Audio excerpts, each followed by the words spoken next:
Yes, guys, what's going on? Myself, Steve here. United have lost 3-1 against PSG. How the hell are we not through in this group yet, Steve? We didn't score any, but we did score a goal. We didn't score enough goals. Who do we have to blame today? It's not always about a blame thing. I think all of the forward three probably missed opportunities, I would say. Bruno had a quiet one. I'm not, and I'm seeing it everywhere, and you can write your comments. I don't care, lads.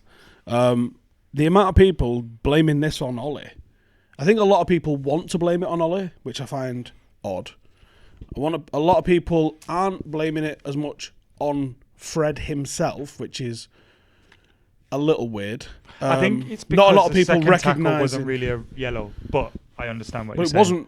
it wasn't even a foul, let alone a thing. And what I don't understand is how supposedly you can't use VAR for yellows or something, right? Which is weird because every different country has a different fucking rule for VAR.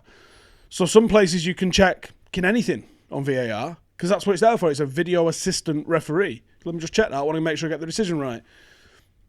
Supposedly you can't check yellows and you can only check red cards and goals situations. Well, Fred got a yellow card on the back of a VAR thing. So that's a lot of bollocks. It's either red card or no. If you want to interpret the rules in that sense.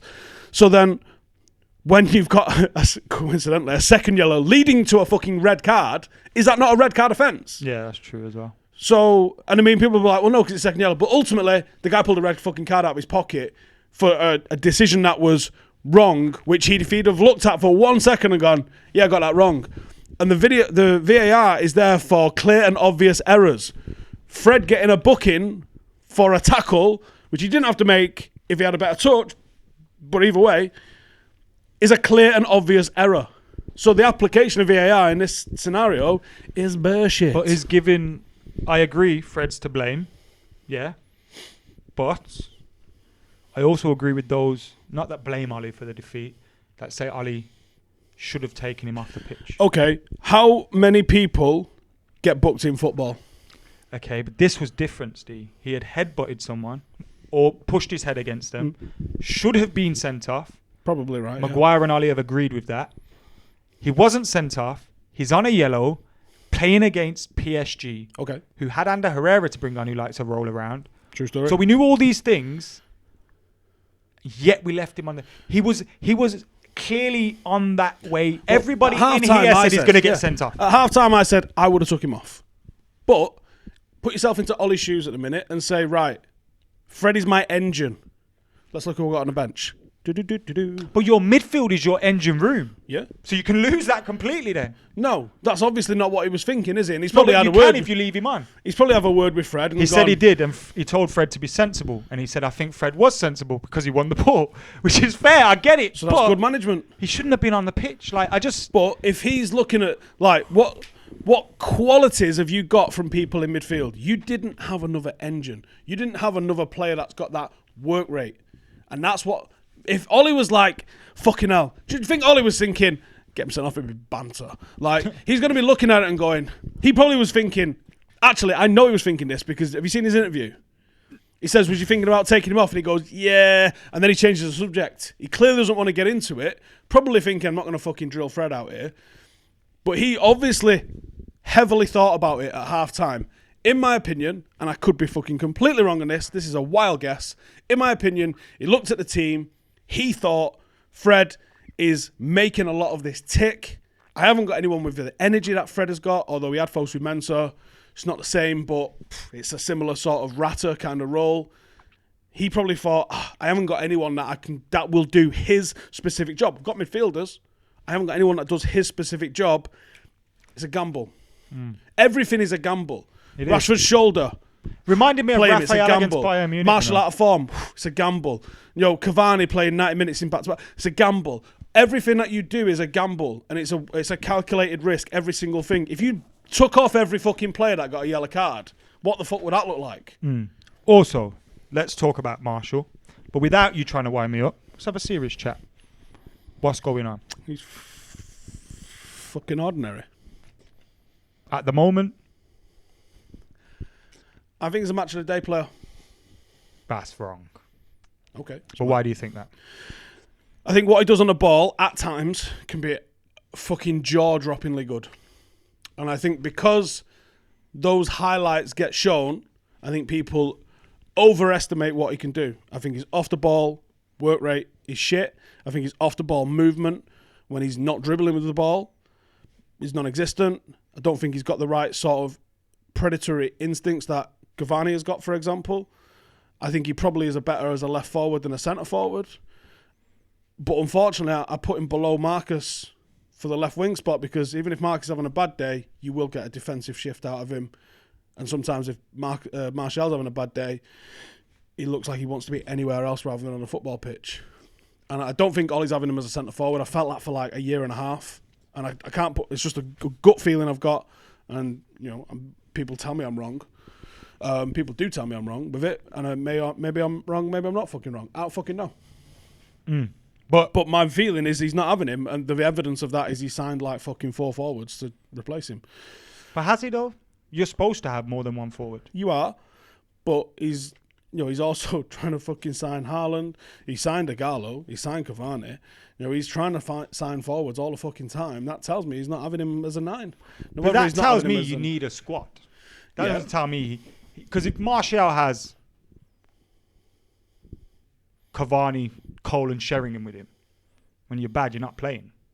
So you don't get to see that. So maybe. I do think like you have to have more than one striker. I do get it in the sense that he might not be totally convinced like that's my striker that I'm going to have week in, week out. He's going to score loads of goals. But then I do think there's a lot of, on the flip side, a lot of overreaction to this. Like, well, I'm not saying sell him any shit. I'm just saying I don't think he's having him as a 9, and I put Rashford ahead of him as a left winger. See, I'd put Martial ahead of Rashford on the left because I just think he's so much better. But I think because Rashford has that, like you say, see, when Martial's having a bad time, you can tell.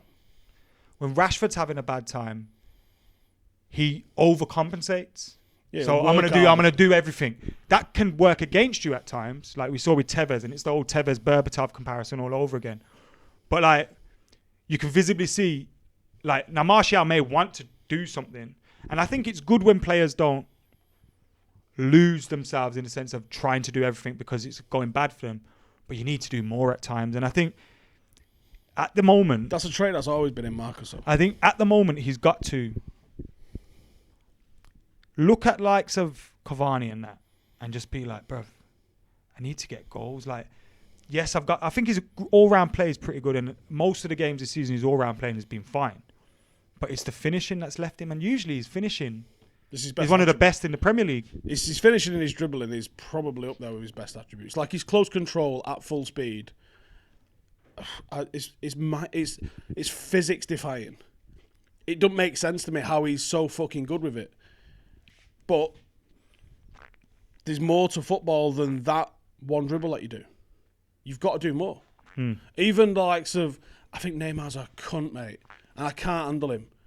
But if you fucking look at how often he's picking the ball up in mental areas and he's give and go and he's fucking gone, man. And like, was it the second goal? That was all Neymar, man. That was his work rate. He's fucking picked it up in his own third. Who scored the second? I think he scored it. I think he created it. I think he created it, blusted it over to the left. No, that was he beats a couple. Neymar. That was the third, isn't it? I can't remember, but yeah, I think it was the second. But he's picked it up in his own third. He's fucking absolutely dusted Maguire, and I can't remember who else he managed to get past. He's got his head up. He's played a ball, and he's followed it in. And I just don't see that from Tony. And all right, Neymar's a high standard, but that's the standard you're supposed to fucking set. Yeah, you got to be aiming for them standards all day long. You're right though in what you say. Like the whole front four were quiet today, which was Bruno had a quiet weird game. considering we played. Where's our penalty, man? Thought we got a penalty every game. Were there any shouts today? No. Weren't any, were there? Needed Delo to have a shot from like 50 yards. Are you worried about the Leipzig game now? I worry. Because the 5-0 weren't a 5-0 really, was it? And I worry that the fan base is going to be like, we dicked them 5-0. What? Just go and dick them 5-0 again. Piss, right? No. But they did. We was watching a match before, weren't we, against Istanbul? They look shaky. They look like they conceded, yeah. And they got no Upamecano in the next. I like that. Do like that. Even though Rashford pocketed him in the last one. I do like that, and I think that's a plus for United. You got to go there and try and score goals early doors. Get a couple of goals and see what happens. I don't like having the safety of a draw. I'd rather have the jeopardy of you win and you go through. That's what fucked us today. Yeah, we needed to, because if we drew today, we're actually already in the fucking hat. And I think that just 10%. That Istanbul game is the one in it away. Yep, fucked That's fucked us. Absolutely fucked us. We're in the Europa League. Oh, stop. This season. Oh, stop. I'm not. Because we're not winning it because there's all sorts of mad bastards in there. Imagine Real Madrid, Tottenham, United, last four of the Europa League. Happen soon. Were there any positives today, apart from another Rashford goal against PSG? No. Maguire's performances are getting better, aren't they? Liked him on the left wing. Nearly got an assist as well for Pogba's volley. How good would that have been if that went in? Fucking hell, what a goal that would have been. I thought it went in briefly. Fortunately. At least Pogba's back. Positive, I guess, for some. Looked all right, didn't it, when he came up? Tony, man. Anyway, anything you want to add? No. Howson and McCullough and Howson Uncensored coming out soon. Just check that out. That was good. Tomorrow morning. That'll be up tomorrow. Steve, love you. Bye. Bye. Head over to stretfordpaddock.bigcartel.com and check out the Paddock merch. And for a short time, you can get 20% off orders with 2 items or more using the code Paddock20. Go get on it.